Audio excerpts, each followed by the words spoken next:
All right, Mark Armstrong, go for it first. Leaky, I can only speak from the covering the game side of it, obviously, but there's always the Cameron game between you guys. It always feels like we're at the center of the sports universe. Does it feel that way as a player too? And how much do you think that will be different this time around, given all the restrictions? It'll definitely be a little different. It's a big time game regardless though, so I just feel like we just need to be ready to play, whether it's nobody in the stands or they gonna allow them to sell out the place. But regardless, we need to be ready to play. Mike Toper. Hey, Leaky. I want to ask you about the guard matchup. I asked Coach K about it yesterday, and he was singing your praises about how good you play on the perimeter. But both Duke and Carolina have very young freshmen, with some experience, guys like yourself, Jordan Goldwire. What do you think is the difficulty that Duke's guards present for you guys? I just think their physicality right now. I feel like I don't want to word it in the wrong way, but basically I feel like with their position they're in right now, I just feel like they're hungrier, kind of is more desperate than we are right now. And it shouldn't be that way, but I feel like with their record, that's just how it is. Greg Barnes. Leaky, I know back in the preseason, some of the issues last year were used as a motivation in terms of closing stronger and those types of things. With the way that the first game against Duke ended last year in Chapel Hill, is that motivation at all for Saturday? 100%. Both games last year, especially that first one, is definitely heartbreaking. I felt like we needed that. That would have, who knows what would have happened. I felt like that would have helped us get over the hump, gave us a little motivation going down the road. But I feel like we definitely owe those guys. And is it something where you can explain to the younger guys kind of what this game means, whether they're fans there or not, or is that something they just have to experience? I feel like this is something you have to experience. There's nothing like it. The adrenaline. No one gets tired. Everything just goes out the window. You don't really. There's no getting tired in a game like that. You just got to suck everything up. And I feel like with them, they've been around basketball their whole life. I feel like they know what's at stake here. So, thanks, Andrew. I just asked Garrison about Matthew Hurt, kind of the unique player he is. You guys, I know Justin Champagnie had 23 points against you, but you guys limited him to 9 shots.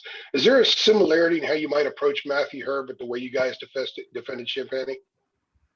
What was the first name? I couldn't hear you. Well, I asked Garrison about how you guys have to deal with Matthew Hurt because he's such a unique player.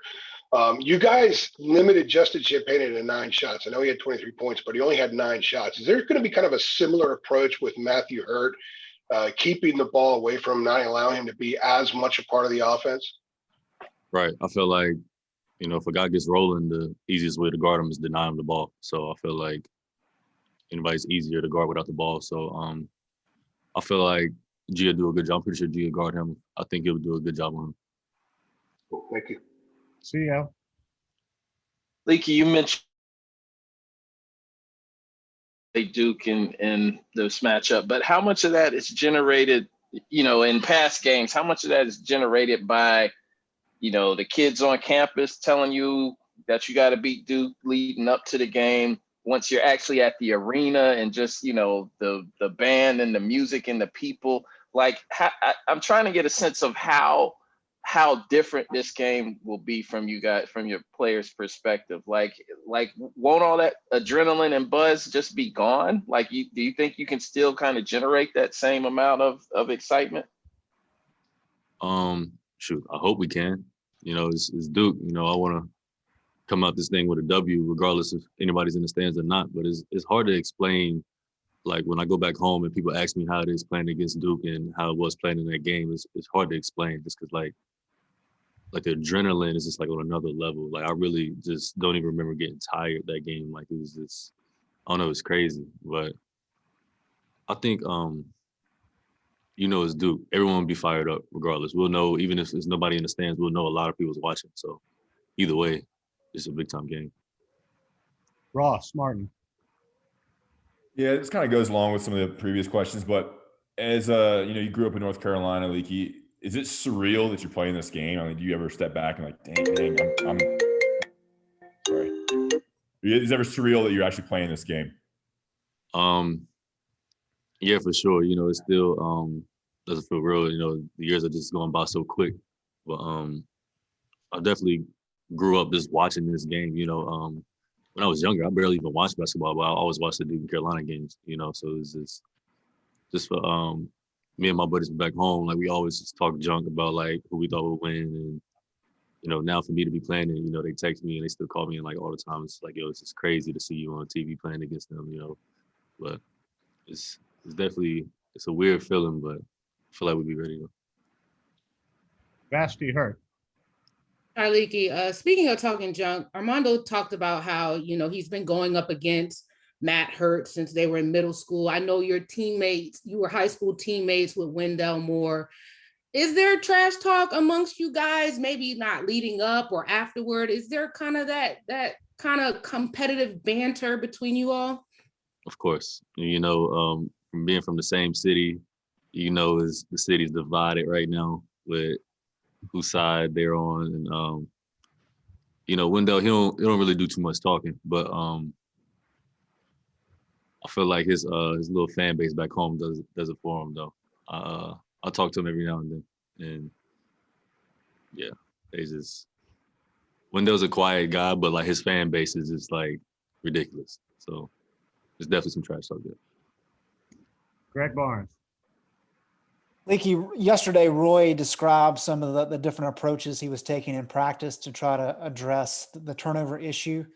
From your perspective, kind of what's the issue been there, and what's the key to fixing those problems? Honestly, don't even know what the issue is. I feel like we probably just need to get more space in and just relax. It's a big time game.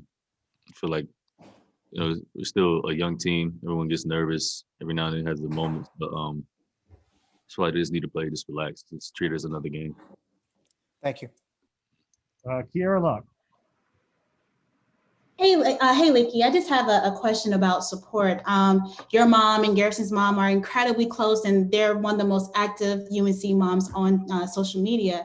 How important has it been for you guys to, have that family support at games? Because they're, amongst the only people who can be there. So how important has their role played this season for you guys? I feel like it's been huge, just getting their energy at home. I feel like that reflects our home record, so just seeing like a familiar face in the crowd, even though there's not that many people there, just gives you another reason to go that much harder. So I definitely love having them there. Any other questions for Leaky? Thank you, Leak. Yep. Thanks.